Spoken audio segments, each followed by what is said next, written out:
Angalieni level ya corruption in this country. We are usually put in the radar ya corruption. Kenya's problem is corruption. Corruption.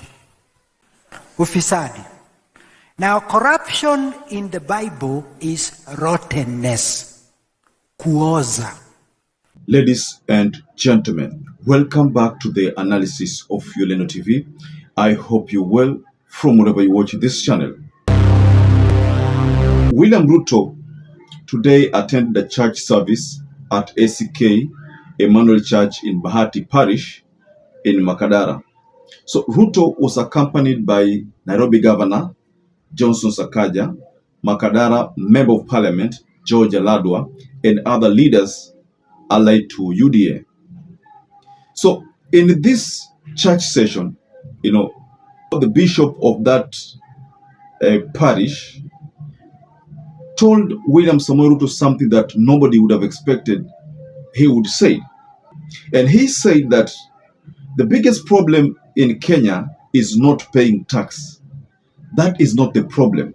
He told William Ruto right on his face that the biggest problem is corruption that is being witnessed in this government.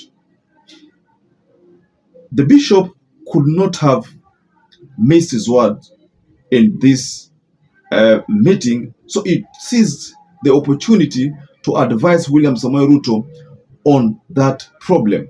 He told William Ruto, if you are very keen, I don't know whether you saw a footage of that speech, but he told William Ruto that the problem is not paying taxes. Of course, he talked about why people need to desist from calling William Ruto Zakayo. Your Excellency, I did not come here to address you, but nimesikia watu wengine wakikurifaa kwa njia ambayo haistahili. Wanaliganisha wewe na Zakayo. Najua wewe unajua hivyo. The Zakayo has been attributed to or has been linked with the biblical Zakayo who used to collect kodi. Alikuwa na collect kodi wakati wa Yesu. You remember that story of Zakayo. So that has been linked with William Ruto, whom have been hell-bent in make sure that even a small adult who is above 18 years pays taxes. So literally everybody is supposed to pay taxes. So that means Zakayo is a word that is given to William Ruto. I think the first person who talked about this, it's not Raila, but there's someone who mentioned it during those demonstrations, and Raila took that word and used it, and that is how it became viral.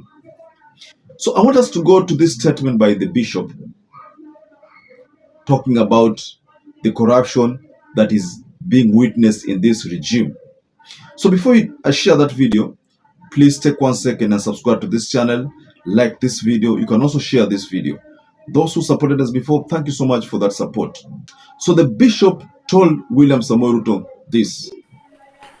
Lakini ingia kwa jela ni wale wasio wa Kristo au ni wale Waislamu au ni kina nani wako wengi? Au hamuingiagi huko kutembelea watu? Mimi huenda kuhubiri wakati mwingine. Wengine wananiambia wanaitwa John, wanaitwa Peter and so on and so forth. Angalieni level ya corruption in this country. We are usually put in the radar ya corruption. Kuna Muislamu Sheikh juzi aliandika, niliona kwa mtandao na wengine mliona, akituchallenge sisi wa Kristo kwa jinsi tunavyoishi. Tunaishi kama watu ambao sio wa Kristo. Ninavaa kola kama mchungaji, lakini mambo ambayo ninafanya ni tofauti. Mzee wa kama anavaa uniform ya kama. Mama wa Mothers Union anavaa uniform ya Mothers Union. Angalia uasherati, angalia ulevi, angalia mambo ya aina hiyo. Tumeomba tutakapokuwa tukiingia kwa kanisa hili na kuomba, Mungu atusikie.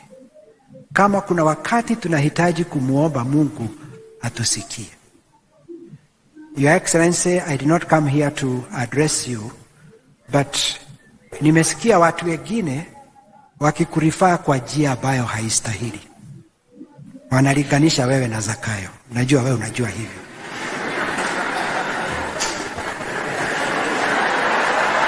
Ni aibu wa Kristo. Ni aibu, ni aibu, ni aibu. In the book of Exodus chapter 28 and verses 32, the Bible warns us kumtukana, kutomheshimu kiongozi wa nchi. You should know that. Kazi yetu ni kumuombea na kuombea serikali. And I have said this many times. Kenya's problem is not taxation.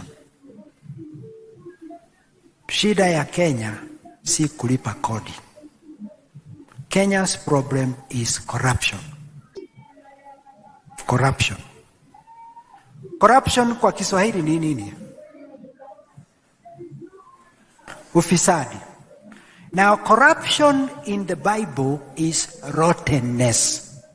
Kuoza. 1 Corinthians 15, when we read it at funerals, we talk about when this corruptible body will come to an end. Mwili huu wa kuoza utakapoisha, we shall be put an incorruptible body. Kwa hivyo, corruption si ufisadi. Corruption ni kuoza. Akili za watu zilioza. Kwa hivyo hata akiiba mali ya wenyewe, hata akidanganya mtu, hata akiua mtu, hata akifanya mambo ambayo ni maovu mbele ya Mungu, kwa sababu kichwa chake kimeoza. Na samaki anaanza kuoza wapi? Kwa kichwa. Shida yetu ni hiyo. Your Excellency, thank you for your government appointing our brother Bishop David Ogide to be the one who is fighting corruption as a Christian. Very well, ladies and gentlemen. One of the biggest problems bedeviling this regime is corruption. Corruption and corruption and corruption. Corruption that is witnessed in the energy sector. Corruption that is now being witnessed in the agricultural sector. You know, in the agricultural sector, there is this issue of fertilizers which have been trending lately, the fake fertilizers. And there is also a video that I came across of, I think, edible oil. Lakini mtungi ilikuwa iko na mafuta uto ambayo imekuwa diluted sana. So these are corruption which have been witnessed in this regime. So the bishop decided to address that matter, took the opportunity and addressed that matter in front of William Samoei Ruto. He didn't care whether it was Ruto there or Rigathi Gachagua there or Sakaja there, but he chose to seize the opportunity and share the message directed to William Ruto and told William Ruto the truth, that the problem is not paying taxes. The problem is what is being done with these taxes. Are they being protected? Is there safeguard mechanisms to make sure that these taxes are not being stolen? You know, so that is the problem. That's why I was giving an example of what is happening in the agricultural sector right now. What happened in the energy sector. You know, the story of Anjeri oil. You know, that scandal behind Anjeri's oil.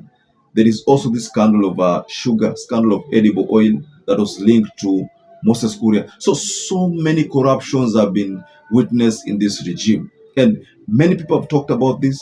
Raila Amolo Odinga has talked about this. Political analysts have discussed about this. Globally, some leaders have talked about this. So many people have talked about the corruption witnessed in the UDA government. But this government has been giving all these remarks a deaf ear. Ruto has not put good mechanisms to deal with the corruption. Or we can say that he is doing too little to contain the corruption that is being witnessed in Kenya. If you go to the immigration department, passports, you know, you name it, that is another sector where corruption imeongezeka kabisa. Recently, Professor Kithure Kindiki was there, tried to contain the situation. Then the moment aliacha kidogo hivi, the whole story again, it can be back to where it was. Gachagua tried to contain the issue of coffee, but what followed? Corruption ikaongezeka tena kwa coffee. In fact, he himself had said it, that corruption imeongezeka. So we can say that the bishop hit the nail on the head. And that's why there is somewhere there in the speeches of William Ruto, he talked about hata kama mtaniita Zakayo, I will make sure that I do my part. So one of the things that this government believes in is collection of taxes. Taxes, taxes, and taxes. But the bishop says that is not the problem. The problem is what you do with the taxes.